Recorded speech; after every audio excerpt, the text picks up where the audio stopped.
condamné à 28 ans de prison pour un crime qu'il n'a pas commis. Et pourtant, c'est lui qui finira avocat. Messieurs, dames, asseyez-vous. Aujourd'hui, on ne parle pas d'un grand juge. On parle d'un gamin de 17 ans envoyé en prison à vie. Jarrett Adams. Accusé de viol aux États-Unis, il est condamné sans vraie défense. Direction, prison de haute sécurité. Là où beaucoup se brisent, lui se braque. Il se jette dans la bibliothèque juridique, lit des milliers de pages, apprend la loi, article par article. Un jour, il tombe sur un détail explosif. Dans son affaire, on a oublié un élément essentiel de défense. Avec l'aide du Wisconsin Innocence Project, il prépare ses recours, attaque le système et gagne. Après près de 10 ans derrière les barreaux, sa condamnation est annulée, il sort blanchi. Mais l'histoire ne s'arrête pas au portail de la prison.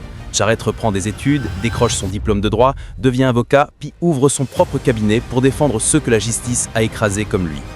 Que peut-on retenir de cette histoire ?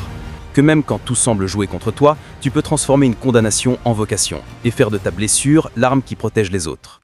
Mais ici, on ne condamne personne. On ne fait que rappeler les faits et rien que les faits.